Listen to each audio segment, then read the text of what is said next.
Bonjour à vous mes amis les taureaux. Alors on va aller voir pour vous ce qu'il se passe durant les 2 dernières semaines du mois de juin. Je vous propose de découvrir cela ensemble.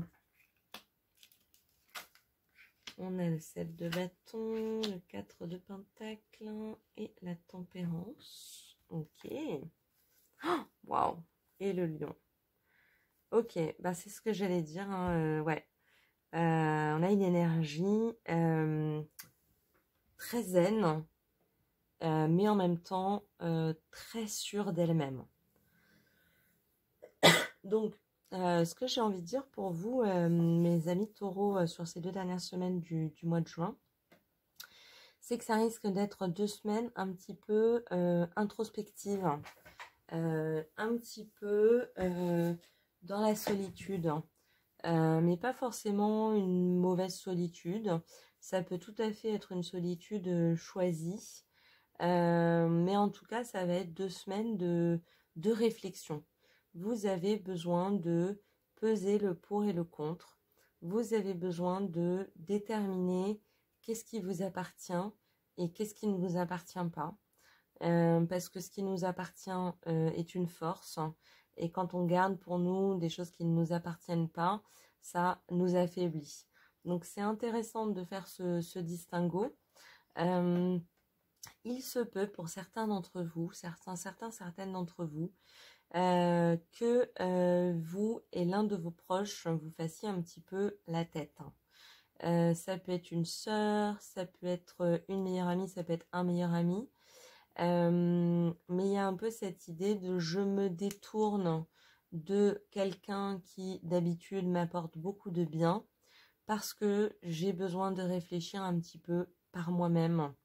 Peut-être que c'est quelqu'un avec qui vous vous ressemblez beaucoup et finalement vous êtes en train d'emmêler un petit peu ce que pense cette personne, ce que vous pensez, et vous avez besoin un peu de faire le tri, de vous retrouver un petit peu dans une forme de solitude, mais de plus d'isolement, de tranquillité, de sérénité avec vous-même, pour un petit peu retrouver votre lumière plutôt que notre lumière. C'est vrai, quand on est très très en lien avec quelqu'un, on le voit beaucoup, on est souvent avec cette personne, on partage beaucoup. Il y a des moments où on mélange un petit peu, est-ce que c'est bien moi qui pense ça, ou est-ce que c'est le fruit de notre conversation, ou est-ce que c'est l'autre qui pense ça et j'ai oublié ce que je pensais. Ce sont des réflexions tout à fait légitimes, hein, et il n'y a vraiment aucun problème avec ça. C'est ni de la faute de l'un ni de la faute de l'autre. C'est vraiment quand on s'emballe dans une amitié, quand on s'emballe dans un duo, dans un couple de personnes, et bien c'est vrai que de temps en temps, ça peut être intéressant on dit attends, moi j'ai besoin de quelques jours pour faire le point, me retrouver un petit peu avec moi-même, mes énergies, où est-ce que je me situe, est-ce que ça j'en veux, est-ce que ça j'en veux pas, voilà, qu'est-ce que je veux, qu'est-ce que je veux pas, et faire un petit peu effectivement le point pour justement retrouver pleinement sa force qu'on n'a pas perdue, hein, mais je dirais pour retrouver sa force personnelle en fait, déterminer ce qui nous appartient, ce qui fait partie de nos forces, plutôt que des forces de l'autre ou des forces partagées. Voilà, donc c'est intéressant parce que c'est une dynamique dans laquelle vous êtes. Vous pouvez éventuellement être un petit peu en train de vous faire la tête, mais il n'y a vraiment rien d'irrattrapable, il n'y a rien de foncièrement méchant. Je pense que c'est juste, il y a peut-être une forme d'overdose dans une relation, et que voilà, vous avez besoin de vous retrouver un petit peu avec vous-même et de vous collecter, comme on dit, de collecter un petit peu vos esprits et votre énergie propre, ce qui vous appartient. Ok, on va aller voir dans quelle énergie vous êtes sur ces 2 dernières semaines de juin. Et on a le 7e chakra, qui est le chakra coronal, si je ne m'amuse. Donc c'est intéressant parce que ça veut dire que vous faites ça avec intelligence, vous faites ça intuitivement. C'est pour ça que vous êtes peut-être un petit peu en train de vous faire la tête, parce que des fois, dans une relation un peu fusionnelle, on va trouver un prétexte de s'énerver contre quelque chose de légitime, mais d'un autre moment, on se serait peut-être pas énervé autant contre ça. Et là, on va le faire parce que finalement, c'est pas forcément le problème qui est un problème, c'est plus qu'on a besoin d'un break. On a besoin d'espace. On a besoin de temps pour soi, pour s'occuper de soi, réfléchir, entendre ses propres pensées, réfléchir par soi-même. Donc, vous avez raison, c'est intelligent, vous faites ça de manière très intuitive. Et effectivement, c'est très pertinent, quoi. Enfermement. Donc oui, ça peut être effectivement le contre-coup, l'effet secondaire non désirable. Parce qu'effectivement, si vous avez l'habitude de sortir avec votre meilleur ami dans des soirées, des groupes, faire les choses ensemble, forcément, si vous ne vous voyez pas pendant 1 ou 2 semaines, vous allez peut-être avoir le sentiment d'un certain enfermement sur vous-même ou chez vous, de vous sentir un peu reclus ou recluse. Pour moi, là, dans cette position, c'est plus une illusion. C'est-à-dire que c'est vrai, vous êtes peut-être plus seul chez vous, mais il ne s'agit pas d'enfermement. Il s'agit d'un temps de pause dont votre corps, votre âme et votre esprit ont besoin.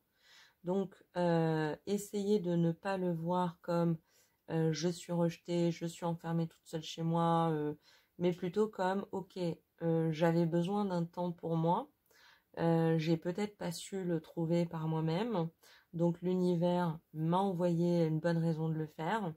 Maintenant, profitons-en, on se ressource, on se régénère, on se rasséréner, on se rassérène. Et on en profite pour se faire du bien, pour lâcher ce qui ne nous appartient pas et pour chérir ce qui nous appartient. Et on a la lutte, mais je pense que la lutte et l'enfermement la viennent de concert. N'essayez pas de lutter contre ce temps de pause. Il vous est clairement, par les cartes, très bénéfique. Vous aviez besoin de réfléchir. Ne luttez pas non plus contre cette personne ou ces personnes parce que, comme je vous disais, je pense que c'est plus un moyen pour l'univers de vous donner ce temps de réflexion plutôt que vraiment un problème qui soit entre vous et les autres. Donc ne vous illusionnez pas sur non mais c'est pas de ma faute, c'est parce que elle, non non non. Non, essayez simplement de collecter vos esprits et de vous remettre un petit peu à l'intérieur de vous-même et voilà, de vous apporter un petit peu de sérénité. C'est bien de faire les choses de manière intuitive, mais du coup, des fois, on peut se tromper un petit peu sur la définition de ce qui se passe. Et c'est bien aussi de ramener les choses dans la matière. Finalement, 2 semaines de tranquillité chez soi, à bouquiner, faire du Netflix, faire du repassage, bon, ça n'a jamais fait de mal à personne, techniquement. Donc, voilà, essayez de ne pas voir ça comme du conflit, mais vraiment comme un temps qui va vous servir à revenir au sein de cette équipe, à retrouver cette relation de manière plus sereine, plus juste et plus équilibrée pour vous comme pour les autres. Voilà pour vous, mes amis les taureaux. Je vous propose d'aller poser une question à l'univers, de vous poser une question qui peut être en rapport avec le tirage ou sans rapport avec le tirage. Et puis, tout simplement, on va aller chercher une réponse au sein de l'oracle des réponses angéliques. Et l'univers à votre question aurait envie de vous répondre dans un an. Ok. Alors, je pense que ça risque de vous parler surtout à vous. Puisque moi, je suis sur une période de 2 semaines. Est-ce que cette introspection, cette reprise de soi pendant les 2 semaines va vous permettre vraiment de vous épanouir sur le reste de l'année? C'est possible et je vous le souhaite. Dans tous les cas, quelle que soit votre question, on a l'air de vous dire oui, mais dans un an. Bah écoutez, mes amis les taureaux, j'espère que ça vous a parlé, que ça vous a plu, ou du moins que ça vous a intéressé. Et puis, bah écoutez, en attendant un prochain tirage, je vous souhaite une très bonne fin de journée et je vous dis à très bientôt. Au revoir.